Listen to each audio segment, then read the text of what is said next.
చేశానా? ఏమున్నాయి ఆ వీడియోలో చూడండి మీరు, అందులో ఏం తప్పు ఉంది? ఫ్యామిలీ ఫ్రెండ్స్ ఉండరా, కలవరా, పోరా, రారా? నాది 20 సంవత్సరాల క్రితం ఉన్నటువంటి ఫోటోలు పెట్టి మార్పింగ్ చేస్తాను. ఇవన్నీ నా దగ్గర నడవదు. నేను చెప్తున్నాను, నేను లీగల్గా ఫైట్ చేస్తాను, దేనికైనా సిద్ధంగా ఉన్నాను. నువ్వేదో బుడబుక్కలు బెదిరింపుకు నువ్వు దిగిపో. ఇది ఒకసారి కాదు 100 సార్లు చెప్పినావు. నువ్వు దిగమంటే దిగటానికి రాలేదు నేను ఈ ప్రాంతానికి చెందినోడినే. నువ్వన్న పక్క జిల్లా నుంచి వచ్చినావు. కాబట్టి ఎందుకంటే చెప్పాలంటే చాలా ఉన్నాయి. వాళ్ళ భాగవతం కూడా ఇక నేను ఊరుకునే లేదు. నా దగ్గర కూడా ఇన్వెస్టిగేషన్ జర్నలిజం, నా దగ్గర కూడా సీనియర్ జర్నలిస్టులు ఉన్నారు. ఇలా కథలన్నీ తెలుస్తా నేను.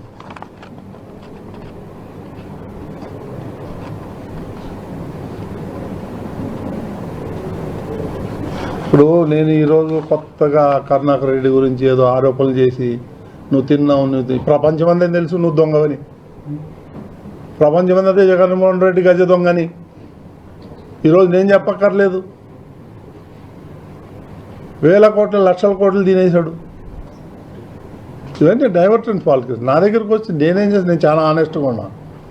నా వల్ల టీటీడీకి ఏమన్నా చిన్న ఒక మచ్చ వచ్చిందా, చిన్న తప్పు ఏమన్నా చేశానా ఒక్కటి చూపించమనండి. ఈ 1 year 2 months 3 monthsలో నేను నిస్వార్థంగా పనిచేస్తున్నాను. నాకు ఎన్నో అవకాశాలు వచ్చినా నేను టీటీడీలోనే వచ్చి ఇక్కడ పనిచేయాలి, కొన్ని రిఫార్మ్ చేయాలనే ఉద్దేశంతో వచ్చాను. కానీ నా పనులన్నీ వదులుకోవచ్చి నేను తిరుపతిలో కూర్చోవాల్సిన అవసరం నాకు లేదు. నాదేమి బతుకు తెర కూడా కాదు. నా బిజినెస్లో నాకున్నాయి హైదరాబాద్లో. కాబట్టి ఇవన్నీ చీప్ పాలిటిక్స్ మానేసి ఆయన పైన ఆయన చేసుకుంటే మా ఆరోగ్యానికి మంచిది. మీకేమైనా క్వశ్చన్స్ అడిగితే నేను చెప్తాను. అంటే ఈ కల్తీ వ్యవహారం కీలక దశ జరుగుతుంది. 1 man కమిటీ కూడా నేను చెప్పేది అదే. రేపే వస్తుంది 1 man కమిషను. కల్తీ ఉంది, అన్నీ ఉన్నాయి, పరకామని ఉన్నాయి, అన్ని కేసులు ఉన్నాయి వాళ్ళ మీద. నిన్ననే ఎందుకు వదిలేరు అంటే నిన్న మన వాళ్ళు కొంతమంది రిపోర్ట్లు వస్తే చూపించిన 1 కోటి పుస్తకాలు ప్రింట్ చేశారు 5 లాంగ్వేజ్ల్లో భగవద్గీత అని. 50 కోట్లు ఖర్చు పెట్టారు దానికి. 50 లక్షల్లో 32 లక్షల పుస్తకాలు ఇంకా గోడౌన్లో పడి ఉన్నాయి. అదొకటి అడ్డం మనకి కదా. ఆ భగవద్గీతలో చూస్తే ఎవడు మొహాన్ని వస్తారు, అందులో ఏమీ లేదు. ఇలా ఆ భగవద్గీత పుస్తకాల్లోనే ఎలక్షన్ చేశాడు ఆయన. ఇప్పుడు ఆయన కొడుకు ఇరుకుతాడు, ఆయన ఇన్వాల్వ్ ఉన్నాడు ఈ స్కామ్లో. ఇవన్నీ నాకు అడ్డుకట్టేయాలని నా మీద ఇట్లాంటి చీప్ పాలిటిక్స్, చీప్ బురద. ఆ వీడియోల వల్ల ఎవరికి నష్టం, ఎవరికి లాభం అండి? సార్, వీడియోలో ఉన్న కంటెంట్ అబ్జెక్షనబుల్ కాదా?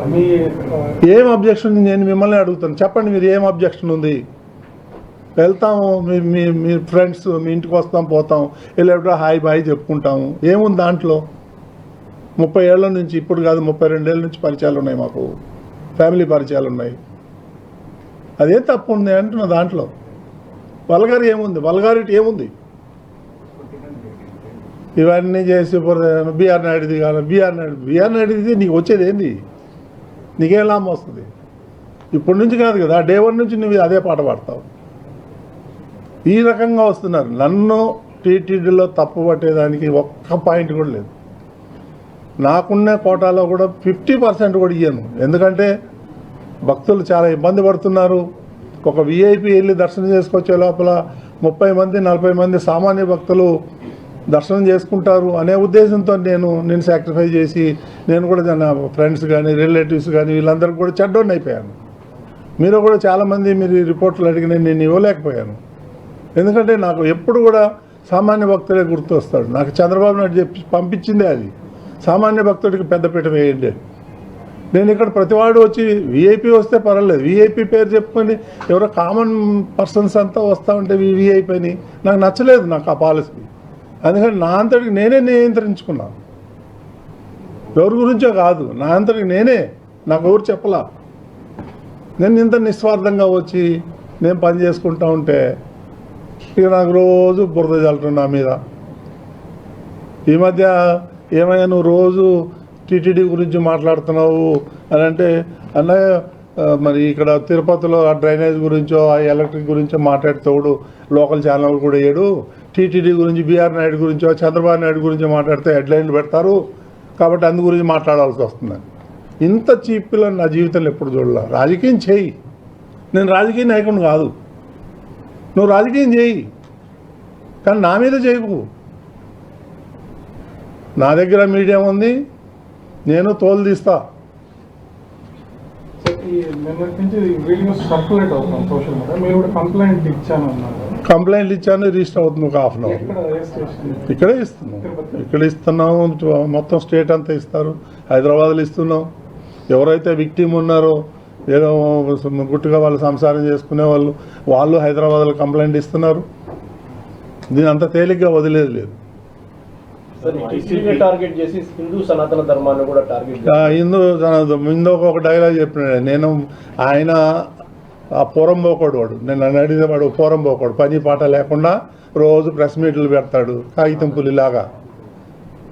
సో వాడు ఏం చేస్తాడు, హిందూ ధర్మం ఛానల్ ఉంది బీఆర్ నాయుడికి, ఇక్కడ డబ్బులన్నీ తీసుకుపోయి హిందూ ధర్మంకి అకౌంట్లో వేస్తున్నాడు. అరే నీకు బుద్ధి జ్ఞానం, నువ్వు అన్నం తినేవాడు వాడు అయితే నువ్వు రా, నువ్వు కానీ నీ ఆడిటర్స్ని కానీ పంపి నా బుక్స్ అన్నీ పెడతా, చూడు ఏదైనా ₹1 తేడా ఉంటే ఛాలెంజ్ చేస్తాను నేను. పనికి మాలిన మాటలు, పనికి మాలిన రాతలు ఇవన్నీ కట్టి పెట్టమని చెప్పి నేను అడుగుతున్నా. సార్ ఇప్పుడు వైసీపీ మొదటి నుంచి వాళ్ళని అన్ని మతస్థులుగా చిత్రీకరించే ప్రయత్నం జరుగుతూ ఉందని, హిందుత్వం మీద కుట్రలో భాగంగా మీ మీద ఈ రకమైన 100% దాంట్లో ఏం డౌట్ లేదు. నేను ఫస్ట్ బోర్డు మీటింగ్లోనే చెప్పాను, నేను ఇక్కడంతా హిందువులు మొదలే పనిచేయాలి, నాన్ హిందూస్ వెళ్ళిపోండి. That is my first stand. దానికి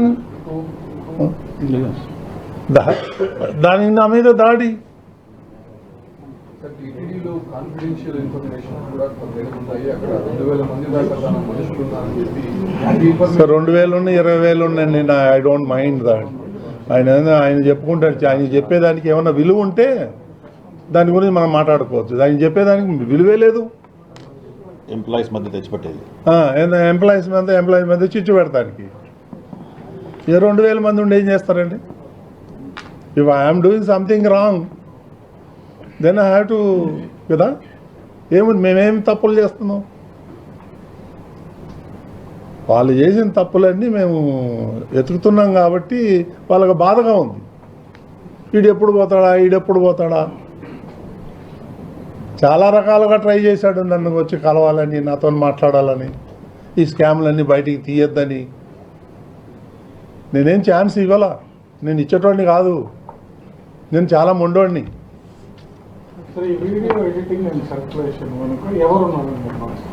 ఎవరున్నారు చేసినోడే వాడికి తెలవాలా, వాడికే తెలవాలి. ఇప్పుడు పోలీసు వాళ్ళు ఎంక్వైరీ చేస్తారు, చూస్తారు. అది కూడా నేను వీడియో మొత్తం మార్పింగ్ చేశానని నేను అంటలేను.